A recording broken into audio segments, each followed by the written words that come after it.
Hi!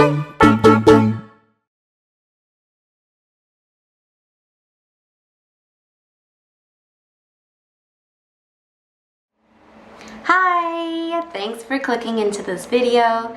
So for those of you who don't know what I do here in Korea, I am currently teaching English at a school, a public school in Seoul. For 2 years, I lived and worked as an English teacher in Busan, and I've recently moved to Seoul March of this month. So my experience with work so far in Korea has been teaching English.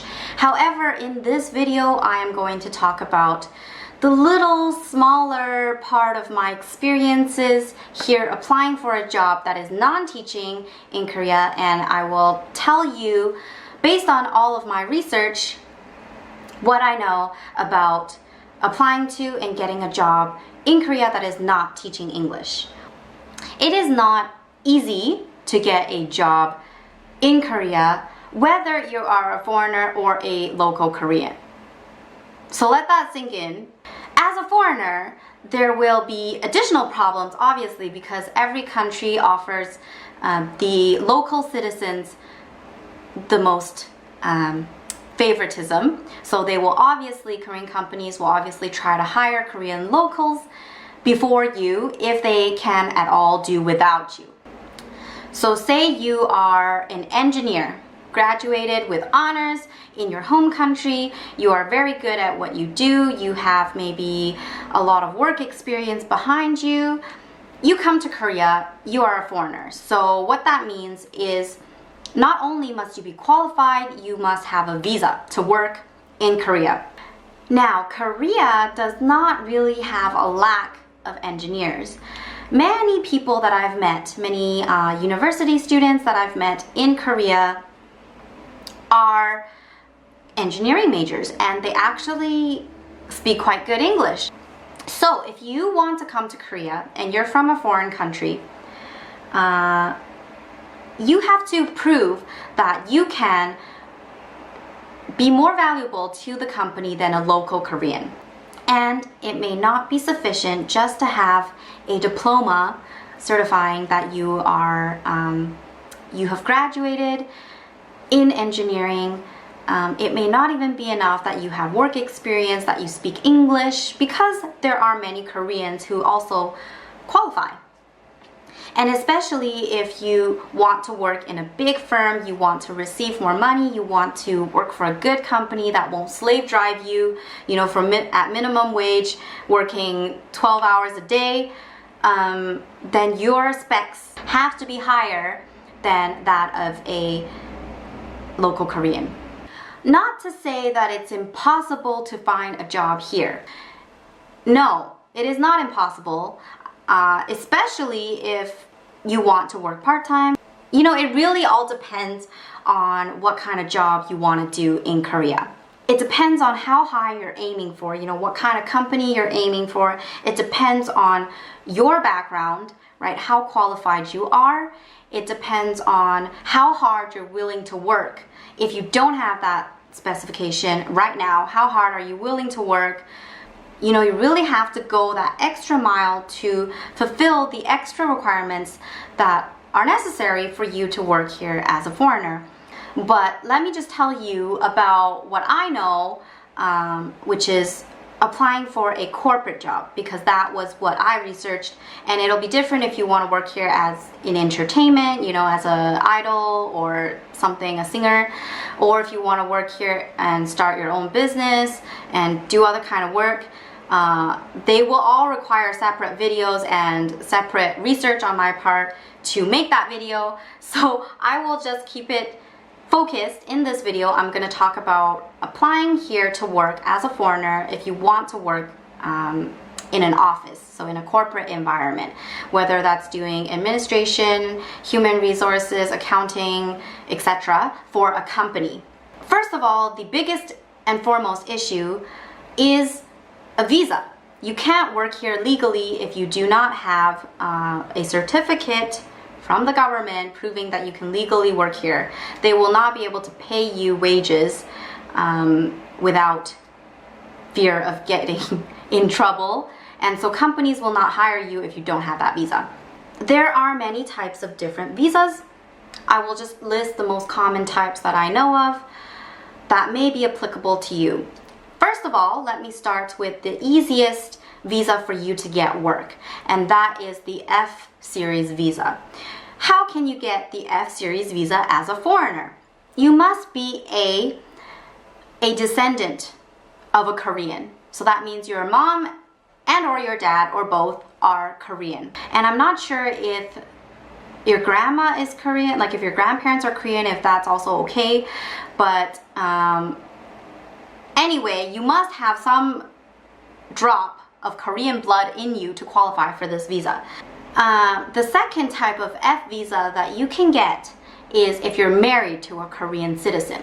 If you think that might be an option for you, you can again look into it. I will put a link to the visa's website in English from the government. And the third type of F visa that is more common for foreigners who, you know, do not have a Korean spouse, are not Korean like myself, is you can go through a credit system. So there is a scale, you know, a list of criteria that evaluates you. So that is all I will talk about for visas. If you've met this visa requirement, then you can basically work anywhere you want in Korea. However, getting that visa is definitely harder than it sounds. Another big issue and a main part of the reason why I couldn't get a job working in Korea, aside from the fact that I do not have an F series visa and probably will not be getting one very soon, is that my major is a problem. And Korea is very picky about this. So in order to find a job for a company that you want to work for in Korea, your major must match the field that you want to work in. So for example, if you want to be a marketing professional, you want to work in a company as a marketing manager or marketing assistant, whatever, your major in university, so first you must have graduated university, you must have at least a bachelor's degree from some university. It doesn't have to be, you know, a Korean or English speaking university, any university. Your major must match exactly the field you are applying for. So if you have a engineering degree from, I don't know, India University, and you want to apply for a accounting position at Samsung, you won't be able to. It doesn't matter if you have a PhD in engineering, you can speak fluent Korean and English, you will not be able to work in a different sector than that of your major.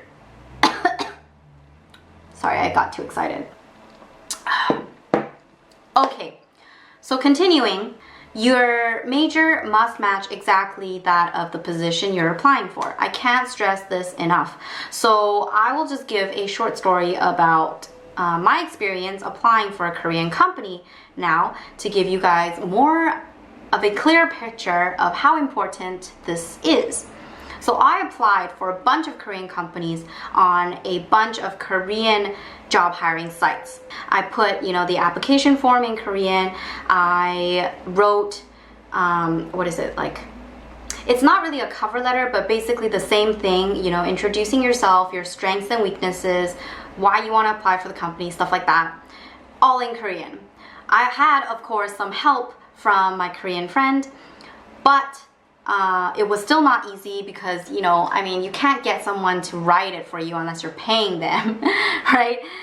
No matter how good the friend. And so it is still your responsibility to be doing all this work, and that's what I believe. So I did spend a lot of time, you know, writing these things in Korean, getting my friend to proofread it, you know, correcting it, uploading it to a bunch of different sites, a bunch of different jobs.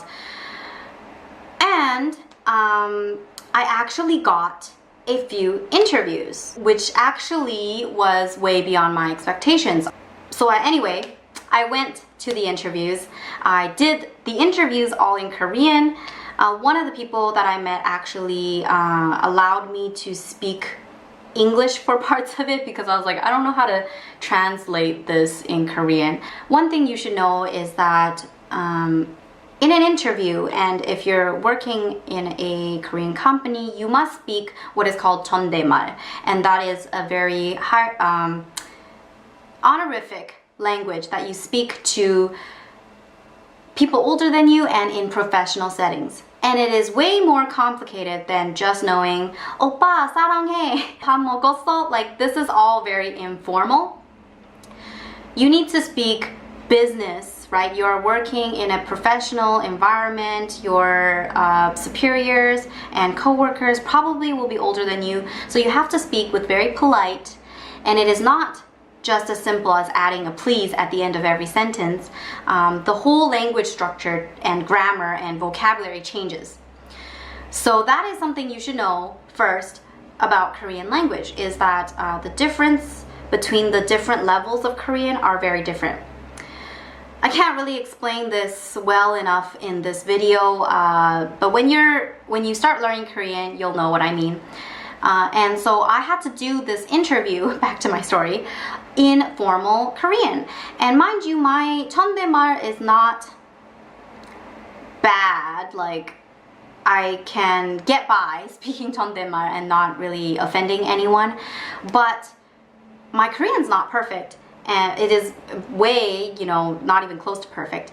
And so it's not so much like the 존댓말 that was the problem. It was just my Korean as a whole was not perfect. I could, barely speak perfect Korean in the informal, much less the formal. So you can imagine that it's very hard. It was very hard for me. I did my best, and I actually managed to get through a whole interview speaking almost like 90%, 95% Korean.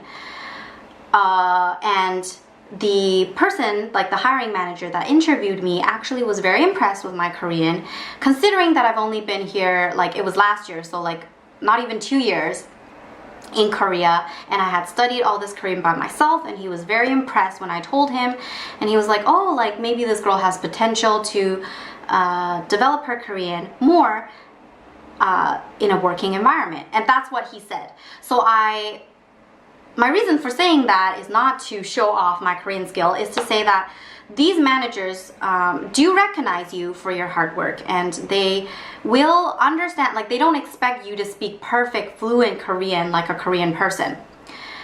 However, you still must be pretty good in Korean to interview with these companies, obviously. So my problem was actually not my Korean so much as my visa. So after I interviewed with them, I had 2 companies that were very interested in working with me. And, to this day, I keep in touch with one of the managers at one of those companies. And he actually worked hard to research for me how to get a visa, how to sponsor a visa for me over a period of several months. However, what he found out was that it is almost impossible to hire me because my major, I majored in psychology, did not match that of my job description. So the position that I applied for was a marketing role in a trade company. And although I basically qualified, like he seemed very willing to hire me on the spot if I were only Korean, but I did not meet that major requirement, and thus I could not get a visa, which is the biggest requirement for hiring a foreigner here in Korea.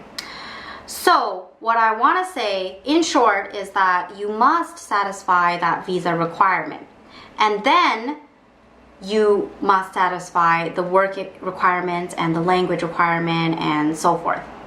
So that visa is actually more important than how qualified you are, like your specs, your other specs, for working in a Korean company, because you are a foreigner. So I want to have you guys know that it is not impossible to work in Korea, and actually if you if your major is marketing, you want to work in Korea for a company in marketing, and you just come to Korea, you learn Korean. Like for me, I learned Korean pretty much by myself in a year and a half. Like I was pretty much fluent enough to have done those interviews, right? And if you have the money and have the time and have the willpower, but more the money and the time to go study in a hagwon or a language academy, study a few months, probably 6 months to a year, you will be fluent enough to, get an interview in Korea. And then you will be able to have a great chance to work in a Korean company. If your visa and your language and your other qualifications are met. Okay, but no, having said that, it will still be difficult because finding a job in Korea, as with finding a job in any developed competitive country, especially in the big city like Seoul, will be difficult. Okay, it is difficult even for locals. I've said that in the beginning of this video, I'll say that again here. So it's not like even if you speak fluent Korean and you have all the specs and you have that visa, you will be guaranteed a job like that.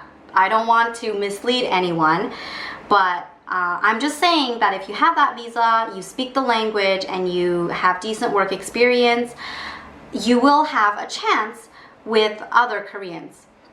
Then you're basically, on the same level as other Koreans. So at least you will not have that extra additional disadvantage from being a foreigner. I hope that this video helped to give some insight into some of you. I know I made it seem a little bit pessimistic, but I wanted to be realistic here and give you, not mislead any of you, not just say, yeah, come to Korea, learn the language, and then you'll get a job. It's not true. I've tried very hard for like a whole year, and at this point I've honestly pretty much given up on getting that visa, at least without further education on my part, because it's just impossible without that major matching the job that I want to apply for. And being a psychology major, I don't plan on, and I probably can't get a psychology job here in Korea even if I meet that language requirement. So that's just my very stressful situation here. But I hope that if you're watching this video and you're listening and you're like, oh, perhaps I am of Korean descent, or I have a major that matches what sort of work I want to look for in Korea, and I speak pretty good Korean, then hey, there's a lot of hope for you. Honestly, I will tell you, you will have a really good chance to work in a decent role, that pays decently well in Seoul. Good luck, fighting, you can do it. If you enjoyed the information I shared in this video, please hit that thumbs up.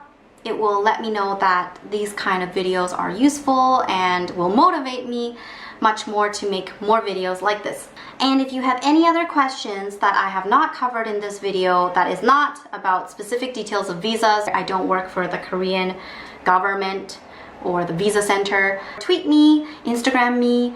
I'm basically on all social media, and I would love to hear from you.